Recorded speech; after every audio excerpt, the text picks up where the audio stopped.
아멘. 자, 우리가 계속해서 이 출애굽기를 강의를 하고 있죠.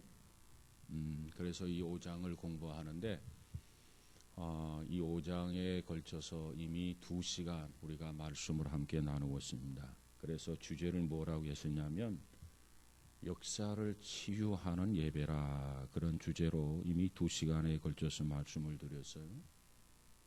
왜 역사를 치유해야 되느냐면 이 백성들이 애굽에서 400년 동안 종살이를 했단 말이죠.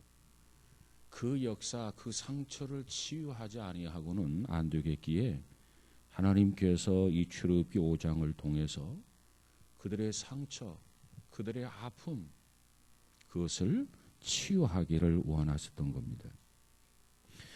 그래서 하나님의 의도를 알아차렸던 이제 모세와 아론이 이제 바로에게 뭘 요구하느냐 하면 하나님 앞에 예배를 드리길 원한다는 거죠. 예배를 드리게 좀 해다오. 근데 뭐라고 예배를 요구하느냐면 우리가 광야에 나가서 예배를 드리기 원한다. 이것이 출애굽기 5장 1절부터 시작되는 내용이죠. 1절 한번 읽어볼까요? 시작. 그 후에 모세와 아론이 바로에게 가서 이르되 이스라엘의 하나님 여호와께서 이렇게 말씀하시기를 내 백성을 보내라. 그러면 그들이 광야에서 내 앞에 절기를 지킬 것이니라 하셨나이다. 그랬어요. 광야에 나가서 예배를 드리도록 해다오. 광야에 나가서 절기를 지킬 수 있도록 해달라. 이렇게 모세와 아론이 바로에게 강력하게 요구합니다. 왜? 이 민족의 애굽에서 출애굽하는 그 목적이 무엇이기에? 출애굽하는 목적이 뭡니까? 출애굽의 의미가 뭡니까? 노예 생활해서 해방을 받았다? 종살이에서 광복을 얻었다? 이제 자유를 얻었다? 이제 출세를 했다? 이제 성공을 했다? 목적하는 바 그 목적을 달성했다? 이게 중요한 게 아니에요. 그렇다면 예배를 요구하지 않았을 거예요. 하루라도 빨리 우리를 자유롭게 해 주십시오. 하루라도 빨리 우리로 하여금 해방을 주십시오. 거기에 의미가 있는 게 아니고 거기에 목적이 있는 게 아닙니다. 출애굽의 의미는 하나님 앞에 예배를 드리는 데 그 의미가 있습니다. 예배. 그래서 우리는 그 옛날 이스라엘 백성들이 이 예배를 드림으로 그들의 아픔과 그들의 그 역사를 치유한 것처럼 오늘도 우리 예배를 통해서 우리의 상처와 우리 아픔을 치유하는 예배가 되어야 될 줄로 믿습니다. 어떤 예배를 드려야 그게 가능할까요? 그것은 살아있는 예배를 드려야 그것이 가능합니다. 살아있는 예배. 죽은 예배가 아니라 살아있는 예배. 생동력 있는 예배. 그렇다면 이 살아있는 예배라고 하는 건 도대체 뭐냐? 어떻게 드리는 것이 살아있는 예배냐? 우리는 이 출애굽기 5장을 통해서 이 모세와 아론이 하나님 앞에 요구했던, 바로에게 요구했던 그 예배, 그 절기에 3가지 특성이 있다, 이걸 말씀을 드렸어요. 그 예배는 3가지 특성이 있다, 포함되어 있다. 3가지 특성. 살아있는 예배란 이 3가지 특성을 포함한 예배라야 살아있는 예배다. 역사를 치유하고 상처를 치유하는 예배는 이 3가지를 함축하고 있어야 된다. 그래야 그 예배가 치유하는 예배요, 살아있는 예배다. 그 3가지 특성 중에 우리가 지난번 공부한 게 있죠. 첫 번째 어떤 예배라고요? 성별된 예배였다. 성별된 예배. 이스라엘 민족에 있어서 명절을 지킨다, 절기를 지킨다, 여기에는 종교적인 의미와 복음적인 의미가 담겨져 있다고 그랬어요. 종교적인 의미는 뭐냐? 야, 하나님께서 절기를 지키라고 그랬다. 절기를 지키자. 이게 종교적 의미예요. 그러면 이 복음적 의미는 도대체 뭐냐? 이 복음적 의미는 우리가 명절을 지키고 절기를 지킴으로 해서 여기에 담겨져 있는 복음적 의미는, 이 복음적 의미의 핵심은 이 절기를 통해서, 이 예배를 통해서, 이 명절을 통해서 그냥 단순히 절기를 지켰다가 아니라 하나님을 경험하는 거예요. 이 예배를 통해서 하나님의 아들 예수 그리스도를 경험하는 거예요. 이것이 절기 속에, 이것이 명절 속에 들어있는 복음적 의미라고 말이에요. 백날 절기를 지키면 무슨 소용이 있겠습니까? 하나님을 만나지 못하면 무슨 의미가 있느냐고요. 이방인들이 제사 드리는 거와 똑같은 거지.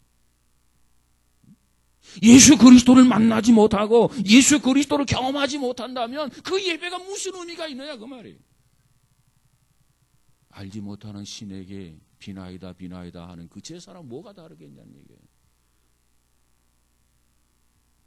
그래서 명절을 지킬 때, 그리고 절기를 지킬 때, 그리고 그 예배를 드릴 때 하나님의 명령에 따라서 그 절기를 지키지만 반드시 그 절기 예배를 통해서 하나님을 경험하고 하나님의 아들 예수 그리스도를 경험하고 성령을 경험하는 예배가 살아있는 예배가 되는 줄로 믿습니다. 그래서 그 절기는 뭐가 돼야 된다고 그랬죠? 축제가 돼야 된다 그랬어요. 축제. 이스라엘 민족이 절기를 지키게 될 때 그 절기에는 두 가지 중요한 의미가 있다고 공부했죠. 두 가지 중요한 의미. 하나는 과거 지향적 의미와 또 하나는 미래 지향적 의미다 그랬어요. 과거 지향적 의미가 뭐예요? 응? 자, 절기의 의미, 중요한 의미 두 가지가 담겨져 있는데 그 절기를 지킬 때 두 가지 의미, 과거 지향적 의미와 미래 지향적 의미, 이 두 가지 의미를 절기 속에 함축되어져 있다. 절기를 지키면서 이 두 가지를 다 경험해야 된다. 그걸 말씀을 드렸어요. 과거 지향적 의미가 뭐라고 그랬죠? 이거 벌써 다 잊어버리시면 큰일 나네. 과거 지향적 의미가 뭐예요? 지금까지 하나님이 내게 베풀어 주신 은혜가 있어요. 지금까지. 자, 우리 아이가, 우리 손녀가 100일이 됐어요. 그 100일 동안 하나님 앞에 기도를 한다면 100일을 맞아서 하나님, 이 생명을 이 땅에 태어나게 해주시고 지난 100일 동안 건강하게 무럭무럭 자라게 해주심을 감사합니다. 그리고 또 1년도 건강하게 자라게 주옵소서. 이 내용이 포함돼야 돼. 자, 2년이 되어서 생일을 맞아서 그러면 하나님 이 땅에 태어나게 하시고 지난 2년 동안, 그리고 지난 도를 지나고 난 다음에 지난 1년 동안 지켜주신 것을 감사합니다. 그리고 또 다른 1년도 주께서 지켜주실 줄로 믿습니다. 여러분 생일을 당하면, 생일을 당해서 여러분 뭐라고 기도하죠? 하기야 뭐 생일 당해서 감사한금 할 줄도 모르는데 무슨 기도를 했겠어? 자, 물어볼게. 자기 생일이 없는 사람 손 들어봐. 생일이 없는 사람.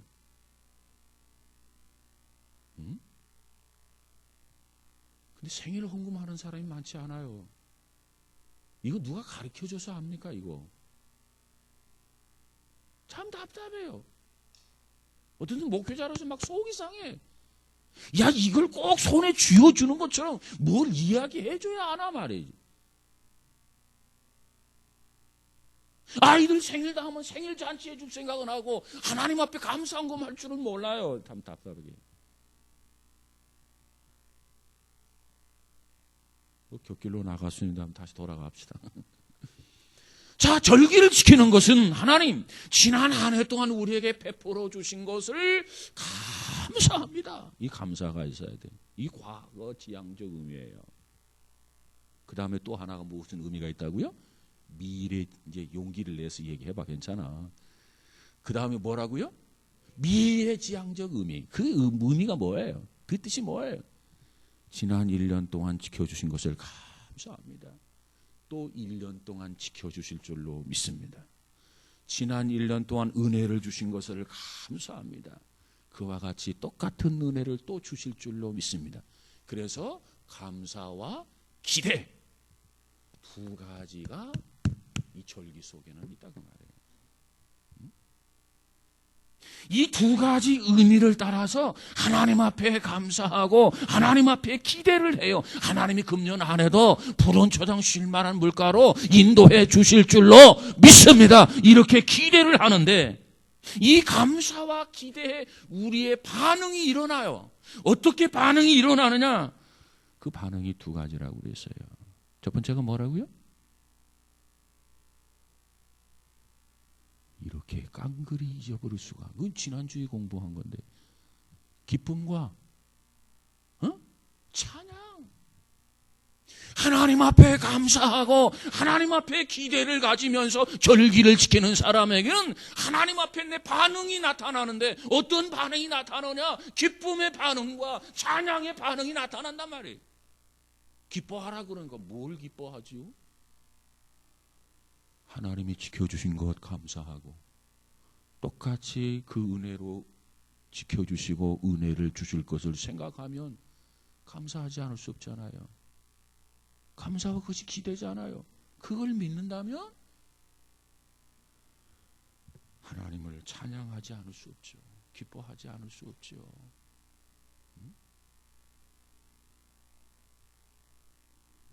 그래서 이스라엘 백성들은 명절이 되면은요 기뻐해요. 왜? 구원해 주셔서 기뻐하고 해방을 주셔서 기뻐하고 축복을 주신 거 기뻐하고 은총을 주신 거 기뻐하고. 그 기쁨의 원인 누가 그 기쁨을 주시죠? 하나님.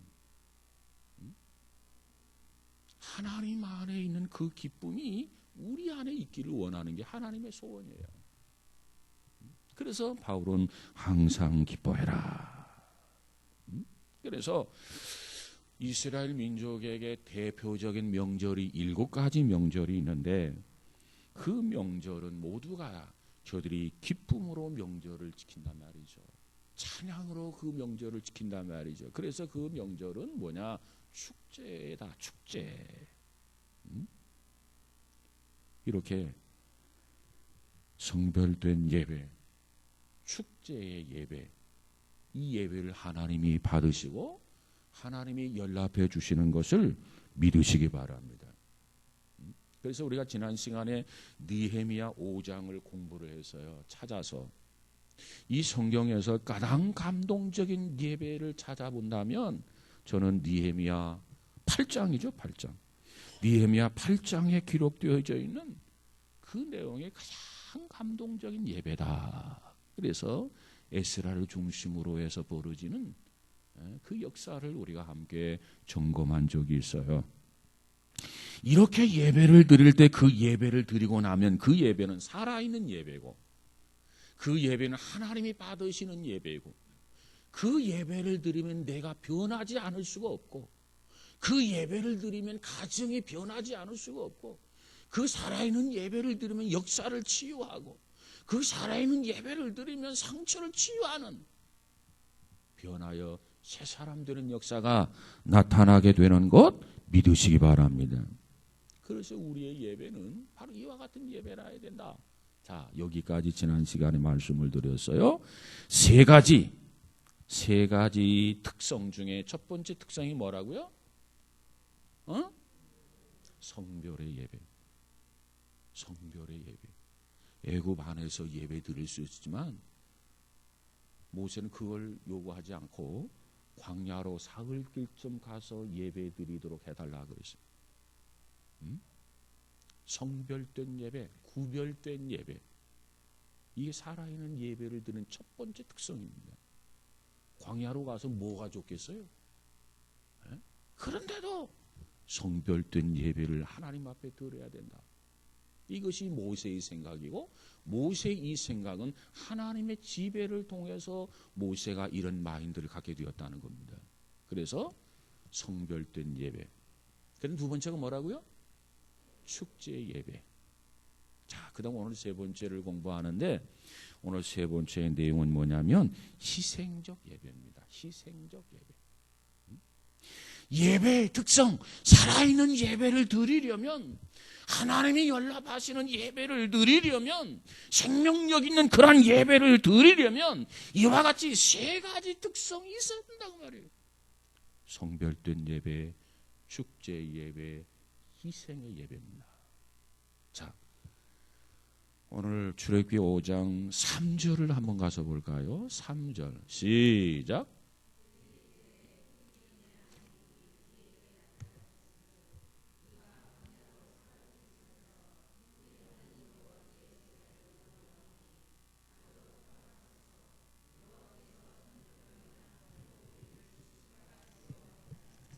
아멘. 자, 여기서 뭐라고 설명합니까? 다시 보면 그들이 이르되 히브리인의 하나님이 우리에게 나타나셨은즉 우리가 광야로 사흘길쯤 가서 우리 하나님 여호와께 제사를 드리려 하오니 그랬어요. 전의 성경은 희생을 드리려 하오니, 희생, 제사, 이 원어에 보면 세크리파스란 말, 세크리파스, 제물을 의미하는 거죠. 그러니까 이 말을 이렇게 번역하면 돼요. 우리가 광야로 사흘길쯤 가서 우리 하나님 여호와께 제물을 드리려 하오니 그랬어요. 제물을 드리려 하오니. 그럼 제물을 왜 드리느냐? 400년 동안 하나님을 잊어버리고 살았어요. 400년 동안 하나님을 망각하고 살았어요. 그래서 이제 광야로 나가서 하나님 앞에 제물을 드려서 이 잘못되어 있는 관계, 어그러져 있는 이 관계를 올바른 관계로 돌이키겠다는 거예요. 뭘 통해서? 제물을 하나님 앞에 드림으로. 그래서 이제라도 사흘길 좀 가서 하나님 앞에 제물을 드림으로 해서 그 제물을 하나님 앞에 드려서 하나님을 만족하게 해드리겠다는 겁니다. 그래서 지금까지 하나님을 잊어버린 우리들, 하나님의 진노의 대상이 된 우리들, 하나님을 깨끗이 잊어버린 우리를 향한 하나님의 진노를 우리가 풀어드리겠습니다. 뭘 통해서? 제물을 통해서.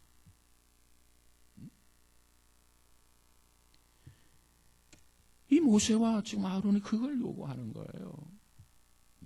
제물을 드림으로 해서 그 제물을 통해서 하나님과 어그러진 관계를 올바른 관계로 다시 맺고 하나님을 만족하게 함으로써 하나님의 진노를 풀어드리기 위해서 우리가 제물을 드리겠습니다. 제사를 드리겠습니다. 희생을 드리겠습니다. 이 말이란 말이에요. 여러분, 오늘 우리 신약시대에 와서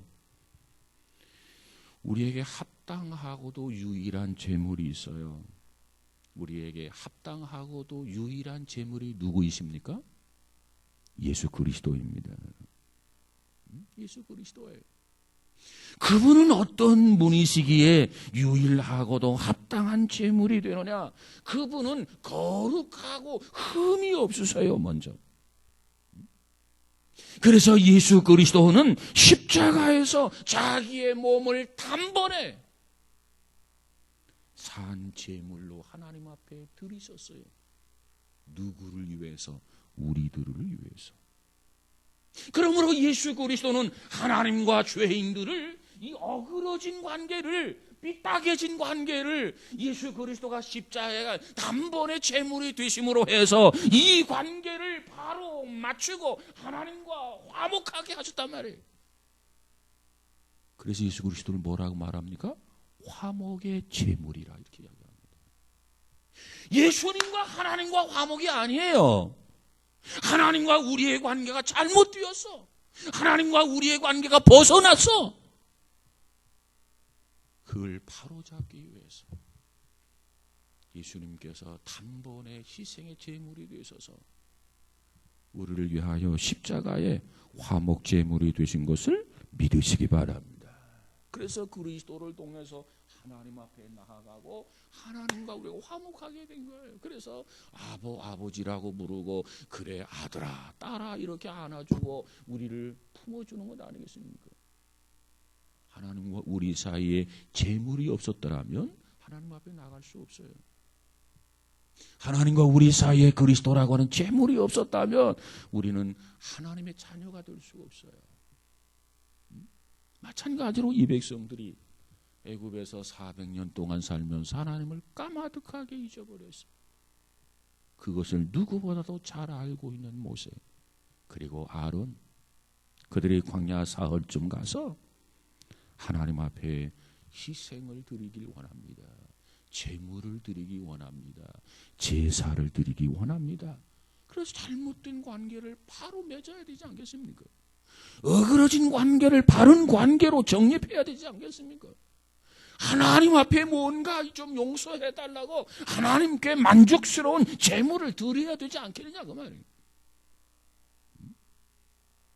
여러분, 오늘 그리스도인들이 하나님 앞에 예배를 드리는데 그 그리스도 그분을 통해서 하나님이 우리를 하나님과 우리 사이에 화목제물이 되셨단 말이에요. 그러니까 우리가 그분을 통해서 하나님의 자녀가 되고 그분을 통해서 구원을 받고 그분을 통해서 그리스도인이 된 우리들이 드려야 할 예배, 그것이 신령과 진정으로 드려야 할 예배입니다. 그러면 오늘 우리 그리스도인들이 하나님 앞에 드려야 할 예배는 구체적으로 어떤 예배일까요? 하나님 앞에 드려야 할 예배가 어떤 예배예요? 우리는 로마서 12장에 가서 우리가 하나님 앞에 드려야 할 예배가 어떤 예배인지를 우리가 발견할 수 있습니다. 로마서 12장을 한번 보세요.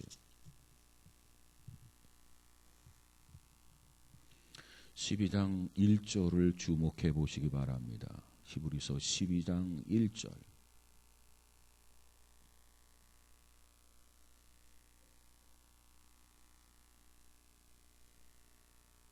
다 찾으셨습니까? 1절 봅니다. 시작. 그러므로 형제들아 내가 하나님의 모든 자비하심으로 너희를 권하노니 너희 몸을 하나님이 기뻐하시는 거룩한 산 제물로 드리라. 이는 너희가 드릴 영적 예배니라. 이는 너희가 드릴 뭐라고요? 영적 예배니라. 어떻게 드리는 것이 너희가 드릴 영적 예배라고요? 너희 몸을 하나님이 기뻐하시는 거룩한 산 제물로 드리라. 여기 밑줄 언더라인을 치면 좋을 것 같아요. 너희 몸을 하나님이 기뻐하시는 거룩한 산 제물로 드리라. 그럴 때 비로소 이는 너희가 드릴 영적 예배다. 자, 여기서 우리가 발견할 수 있는 건 이겁니다. 구약에서는 죽은 제물을 드리는 거예요. 이게 구약이에요. 그런데 오늘 우리들이 드려야 할 예배는 제물은 뭐예요? 죽은 제물을 드리는 그러한 예배가 아니라 오늘 우리가 드려야 할 제물은 뭐예요? 죽은 제물이 아닙니다. 예수님께서 우리를 위해서 단번에 죽으심으로 말미암아 이제 죽음의 제물을 드리는 것은 끝이 났어요. 더 이상 죽음의 제물이 필요하지 않아요. 지금도 뭐 양을 잡아서 하나님 앞에 제물 드린다고요? 하나님 그 제물 받지 않아요. 소를 잡아서 하나님 앞에 제물을 드린다고요? 그 제물 하나님이 받지 않아요. 지금 신약에 와서 하나님이 기쁘게 받으시는 제사, 하나님이 기쁘시게 받으시는 예배는 뭐냐? 산 제물을 드리는 것이지 죽은 제물을 드리는 걸 하나님 받지 않아요. 우리는 예배 드릴 때 하나님이 받으시는 예배 드려야 되지 않겠습니까? 그럼 죽은 제물을 드려서는 안 돼. 산 제물을 드려야 돼. 산 제물. 죽은 제물 대신에 산 제물을 드려야 돼. 산 제물. 그러면 산 제물이 뭐죠? 산 제물이 뭐예요? 강아지 하나씩 끌고 와야 됩니까? 염소 한 마리씩 끌고 와야 됩니까? 사냥 한 마리씩 끌고 와야 됩니까? 한우 한 마리 끌고 와야 됩니까? 이게 산재물입니까? 산재물이 뭐예요? 산재물이 뭐냐고. 참 답답하네. 이제는 이 시대에는 죽은 재물을 드리는 시대가 아니고 산 재물을 드려야 된다. 근데 산 재물이 뭐냐 그거예요.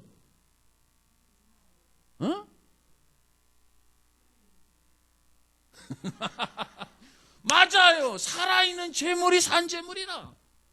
하나님은 이제 죽은 재물 원하지 않아. 죽은 재물 그까짓 거 뭐하게. 그리스도가 오기 전에는 그리스도의 그림자로서 그것이 필요했지만 이제는 실제적으로 그리스도가 오셔서 단번에 영원한 재물이 되셔서 우리의 죄 문제를 해결했는데 이제는 죽은 재물 그까짓 거 아무 소용없어. 필요 없어. 이제는 산 재물이 필요해. 그 산 재물은 뭐냐? 말 그대로 죽은 재물은 죽어 있는 거고 산 재물은 살아있는 재물이야. 그 산 재물을 누가 대신해야죠? 우리 자신이에요. 여러분이 와서 예배 드리는 것은 하나님 앞에 산 재물을 드리는 거예요. 오늘 하나님이 받으시기 원하는 예배, 하나님이 기뻐하시는 예배, 그것은 하나님 앞에 반드시 재물이 필요한데 그 재물은 죽은 재물이 아니라 산 재물이라 해야 된다. 그래서 이제는 우리가 하나님 앞에 예배를 드리고 하나님이 받으시는 예배는 우리의 몸을 하나님 앞에 드리는 예배, 하나님이 우리 예배를 받으시는 예배, 그 예배라야 살아있는 예배요. 그 예배라야 생명력 있는 예배가 되는 줄로 믿습니다. 뭘 드려야 된다고요? 우리 나 자신이 살아있는 제물이 되어져서 하나님 앞에 이 몸을 드리는 예배예요. 이 몸을 드리는 예배, 내 몸을 드리는 예배, 이걸 하나님이 받으세요. 여러분, 요즘 목사님들이 염려하고 걱정하는 것들이 참 많아요. 그 중에 뭐가 있느냐 하면 이 사이버 예배라는 것, TV 앞에 앉아가지고 예배를 드리는 것, 방송을 들으면서 예배를 드린다고 하는 것. 앞으로 이런 것들이 더 활성화될 것은 틀림이 없다는 거죠. 근데 이런 것들이 활성화될 때 되면 될수록 목사님들이 걱정을 하지 아니하고 염려를 하지 말아야 되는데, 이런 것들이 활성화되면 될수록 복음이 전파된다라고 하는 것, 이거 방송을 타고 전파를 타고 복음이 전파된다고 하는 그 자체는 좋은데 그로부터 파생되는 문제, 염려가 대단해요. 예배 개념이 자꾸 바꿔지고 있다고 말이에요. TV 켜놓고 예배 드리고, 레디오 켜놓고 예배를 드리고, 컴퓨터 틀어놓고 예배를 드리고, 이제는 몸을 드리는 게 아니라 큰 예배를 보는 거예요. 보는 거. 하나님은 예배를 보라고 말씀하지 않아요. 야, 너희들은 안 와도 좋으니까 죽은 재물이라도 보내라. 하나님은 그렇게 말씀하지 않는다고요. 하나님은 지금 원하는 것은 죽은 재물 같은 거 필요 없다. 너희 몸이 와야 된다. 너희 몸을 드려야 된다. 너희 산 재물을 드려야 된다. 내가 그걸 기쁘게 받겠다는 거예요. 근데 우리는 뭐예요? TV 보고 지로로 헌금 보내고 그리고 예배 드렸다는 거예요. 이 하나님이 받으시는 예배냐는 거예요. 그 예배가 살아있는 예배냐는 거예요. 그 예배를 통해서 사람이 정말 변질되느냐 그 말이에요.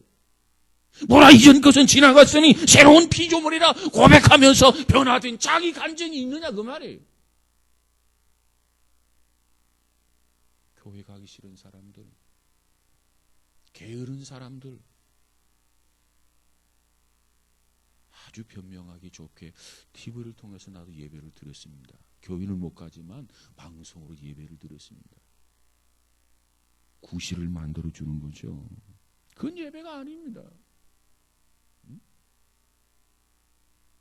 이 시대에 하나님이 요구하는 예배는요, 자기 자신 살아있는 재물. 누가 살아있는 재물이냐? 자기 자신. 예배에 나와서 내 몸을 드립니다. 이 모습 이대로 드립니다. 받아주소서.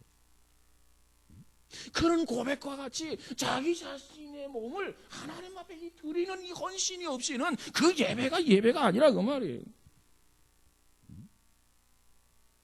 진정한 예배는 몸이 와야 돼요. 몸을 드려야 돼요.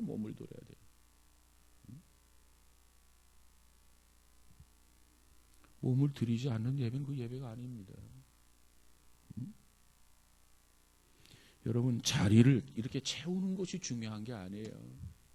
자리를 채우는 것이 중요한 것이 아니라 그 예배를 통해서 내 몸을 하나님 앞에 드리는 거예요. 드리는 거.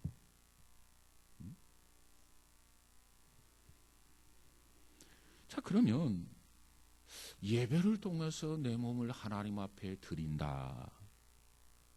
하나님 앞에 내 몸을 드린다라고 하는 그 의미가 뭡니까?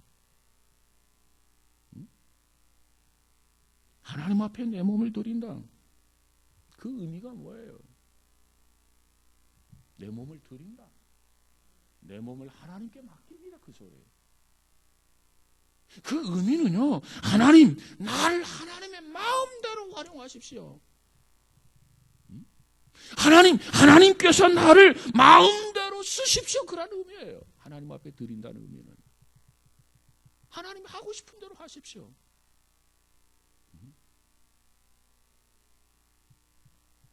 주여, 내가 여기 있습니다. 내 입장을 고려하지 말고 하나님 마음대로, 하나님 하시고 싶은 대로 나를 활용하십시오. 나를 도구로 써주십시오. 나는 하나님이 뭘 위해서 쓰시든지 나는 아멘하고 하나님 앞에 순종하겠습니다. 이런 의미예요. 그러니 예배드리고 순종하지 않는다? 이건 있을 수 없는 이야기입니다. 예배드리고 하나님의 뜻을 복종하지 않는다? 그건 산 제물로 드린 게 아니에요. 그냥 구경한 거지. 내가 산 제물이 되어져서 하나님 앞에 드려졌다고 한다면 하나님 앞에 드려졌다는 그 의미가 하나님 앞에 맡기니까 하나님의 의도대로, 하나님이 하시고 싶은 대로, 하나님이 사용하고 싶은 대로 마음껏 하나님이 써주세요. 나는 하나님이 써준다는 그 자체가 보람이요 기쁨이요 축복이라고 생각합니다. 어떤 일이든지 좋습니다. 이런 자세가 우리에게 필요해요.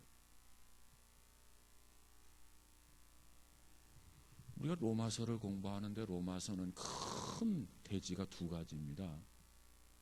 하는 로마서 1장부터 11장까지 내용이 뭐냐면 우리가 어떻게 해야 구원을 받느냐, 유대인들이 어떻게 구원을 받느냐, 이방인들이 어떻게 해야 구원을 받느냐 교리적으로 설명해 준 것이 로마서 1장에서 11장까지의 내용입니다. 유대인들이 구원받는 방법, 이방인들이 구원받는 방법 다 여기 다 기록되어 있어요. 제시해 주고 있어요.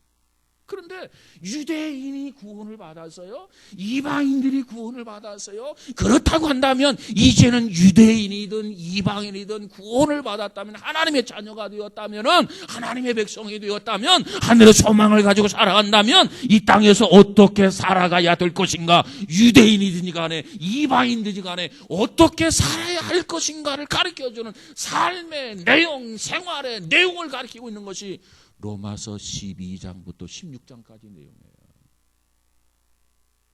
12장 1절 첫 절이 뭐예요? 이제 너희들은 죽은 제물을 드릴 필요가 없다. 하나님의 아들 예수 그리스도가 단번에 제물이 되셔서 영원한 제사를 드렸다. 이제는 끝이다. 이제는 너희들은 더 이상 반복할 이유가 없다. 죽은 제물 드릴 필요가 없다. 이제는 산 제물을 드려라. 산 제물.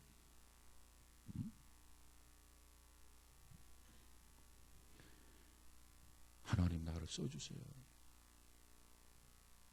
하나님 앞에 쓰임받기 원합니다. 이것이 우리가 예배를 드리면서 나와야 할 고백입니다. 내가 살아있는 제물이 되어서 하나님 앞에 드렸단 말이에요. 하나님 앞에 쓰여져야 돼 이제는. 여러분 이제 구원받은 자로서 가정에서도 교회 안에서도 사회생활에서도 하나님 나를 써주십시오. 하나님이 원하시는 목적에 따라서 하나님의 의도에 따라서 어떤 일에든지 저를 써주십시오. 이것이 우리의 고백이 되어야 될 줄로 믿습니다. 주님 뜻이면 어디든지 가겠습니다. 주님 뜻이 아니면 멈춰 서겠습니다. 이게 진정한 신앙인의 고백이어야 돼. 여러분 그런 찬양을 할 때 여러분 마음이 뭔가 전기가 찌릿해서 오지 않습니까? 우리가 정말 하나님 앞에 바른 예배를 드리면 예배를 드리면서 그런 사항들을 내 마음속에 정말 감동이 와야 돼. 그래 주님 뜻이라면 내가 어디든 가겠습니다. 그런데 주님 뜻이 아니라면 내가 멈춰 서겠습니다. 나는 주님의 뜻대로 살기를 원합니다.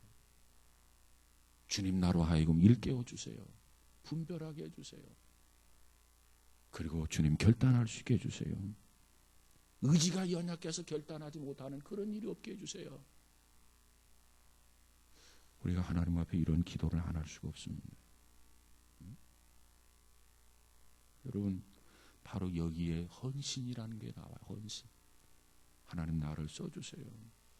하나님 존전 앞에 하나님의 영광 앞에 내 몸을 온전히 드립니다.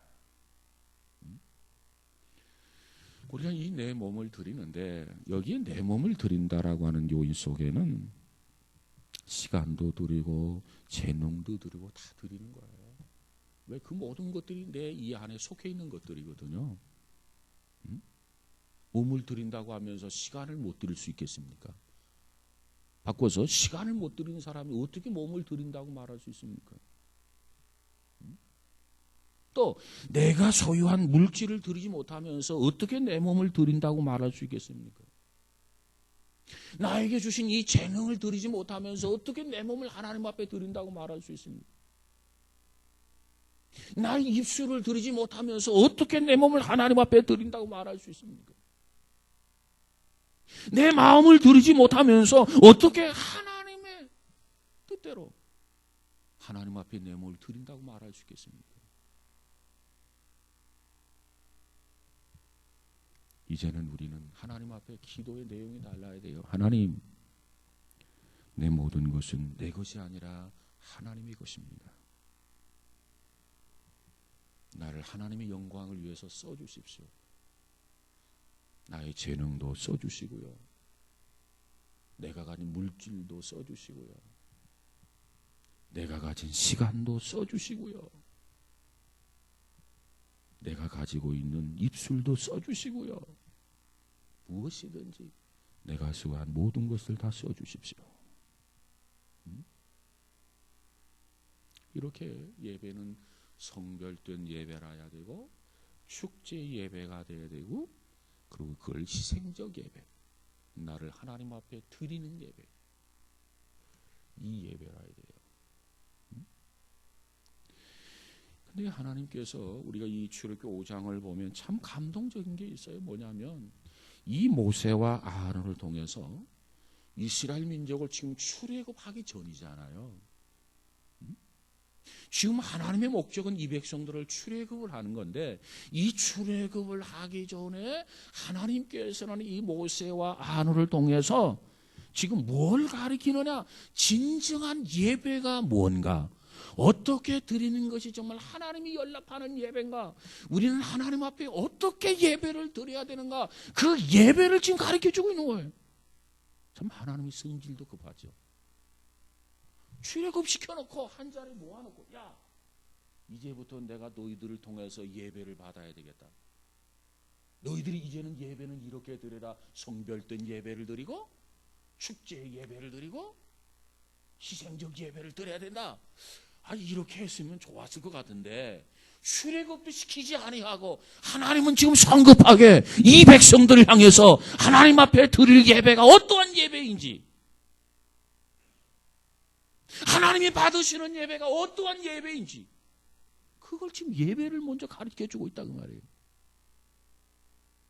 우리 생각에는 천천히 가르쳐줘도 좋을 것 같은데 왜? 하나님 보시기에는 이것이 급했어요.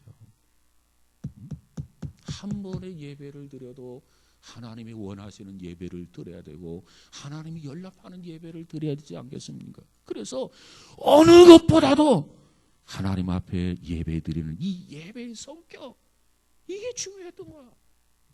그래서 하나님은 연료를 젖혀놓고 예배를 가르쳤다고 하는 사실, 얼마나 놀라운 것입니까? 근데 오늘 우리는 어때요? 신앙생활의 영역에서 예배의 영역을 너무 우리는 소홀히 하고 있어요.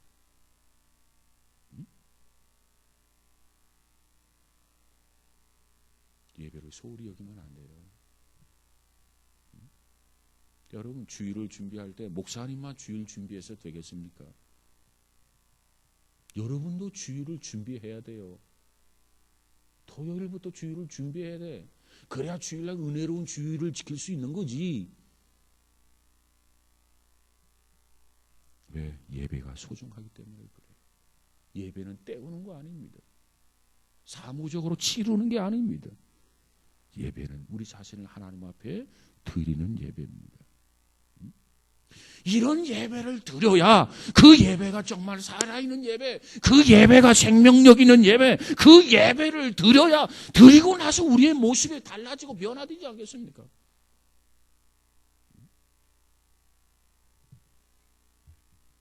이런 예배를 드리지 못한 사람은요, 하나님의 마음을 알 까닭이 없어요. 이런 예배를 드리지 못한 사람은요, 하나님의 가슴을 알 수가 없어요. 뭘 원하고 뭘 기뻐하는지. 그러나 이와 같이 살아있는 예배, 생명력인 예배를 드리게 되면 하나님의 마음을 알아집니다. 알게 돼요. 순종하지 않을 수 없어요. 우리 모두가 이와 같은 자세로 산 제물로 하나님, 내 몸을 바칩니다. 내 몸을 드립니다. 그러면 하나님께서 우리를 들어서 쓰시지 않을 수가 없어요. 아니, 삶 전체를 나에게 그냥 다 맡겨버리면 어떻게 하나님이 안 쓰십니까? 하나님이 써주시지요. 하나님이 써주실 때 하나님의 영광이 나타나고, 하나님이 써주실 때 하나님의 기적을 우리가 체험하게 되는 것 아니겠습니까? 혹시 여러분 하나님을 경험하지 못한 사람들이 있다면, 내가 하나님 앞에 내 자신을 산 제물로 드려야 되는데 드리지를 못했구나. 예배를 드린다고 하면서 예배를 구경했구나. 다른 사람이 드리는 거, 저러는 거구나. 기도는 저렇게 하는 거구나. 성가대 찬양은 저렇게 하는 거구나. 설교는 저런 식으로 하는 거구나. 헌금은 저렇게 하는 거구나. 그건 진정한 예배는 아니에요. 이렇게 해서 이 백성들이 하나님 앞에 예배를 드렸을 때 하나님께서 그 다음 6장, 7장, 8장에 가면서 하나님 이 백성들을 어떻게 사용하시는가 여러분 기대하시기 바랍니다. 이렇게 예배를 드렸어요. 이민족이 모세를 중심으로 해서 살아있는 예배를 드렸어요. 생명력 있는 예배를 드렸어요. 하나님이 모세와 아론을 중심으로 한 이스라엘 백성들을 위대하게 사용하십니다. 저와 여러분도 계속해서 6장, 7장을 통해서 큰 은혜를 경험할 수 있기를 주님의 이름으로 축복합니다. 기도합시다. 감사 헌금 중고등부 수련을 잘 마무리하게 하심을 감사합니다. 중고등부 학생들의 영적 성장과 부흥을 위해서 하나님이 함께 하시기를 소망합니다. 중고등부에서 드렸습니다. 기도합시다. 거룩하신 하나님, 하나님이 그처럼 원하시는 것이 예배인데 그 예배는 형식적인 예배도 아니고 사무적인 예배도 아니고 정말 살아있는 예배, 하나님이 받으실 만한 예배를 하나님이 그처럼 소원하시는 것, 우리가 출애굽기 5장을 통해서 다시 한번 발견했습니다.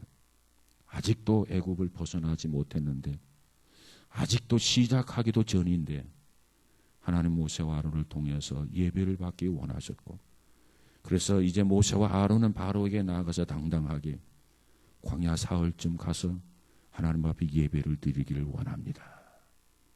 그 예배의 성격을 보면 구별된 예배요, 그 예배의 성격을 보면 축제가 있는 예배요, 그 예배의 성격을 보면 무엇보다도 희생이 있는 예배, 그 예배를 하나님 앞에 드리기를 원했고, 그리고 하나님과의 관계를 복원하기 원했고, 진노 중에 있는 하나님을 풀어드리기를 원했던 그 예배, 그 예배를 통해서 하나님은 저들 속에 역사하시고 간섭하셔서 이스라엘 민족의 역사를 지배하고 인도해 주심을 우리가 성경을 통해서 보게 됩니다. 하나님, 오늘 우리도 하나님 앞에 바른 예배를 드리고 살아있는 예배를 통해서 하나님 앞에 쓰임받는 도구요, 하나님의 역사를 기대할 수 있는 그러한 성도들이 되도록 축복하여 주옵소서. 특별히 오늘 거룩한 성일을 지키고 또 한 주간을 세상에 나아가서 삽니다. 하나님께서 동행해 주셔서 뭘 보든지 어떠한 생각을 하든지 거룩한 것을 보고 거룩한 생각을 품고 살아갈 수 있는 복된 자들 되어지게 하옵소서. 특별히 중고등부 수련회를 잘 마무리했습니다. 하나님, 저들의 그 시기에 살아계신 하나님의 역사가 꼭 필요합니다. 무엇보다도 그리스도를 경험하고 하나님을 경험해서 일평생 주의 장중에서 떠나지 않는 중고등부 우리 학생들이 다 되어지게 하옵소서. 어렸을 때 하나님 앞에 드려지는 산 제물 되어지게 하옵소서. 자기 욕심을 이루기 위해서 사는 게 아니라 하나님의 뜻을 이루기 위해서 사는, 무엇보다도 하나님 앞에 영광을 돌리기 위해서 사는 자라나는 우리 청소년들이 다 되어지게 하옵소서. 저들 중에 이 민족의 위대한 지도자들이 나오게 하시고 하나님께서 마음껏 사용할 수 있는 그런 인물이요 도구들이 많이 배출되도록 우리 하나님 축복하여 주옵소서. 우리 교회 전체를 기억하시고 한없는 은혜를 더하여 주옵소서.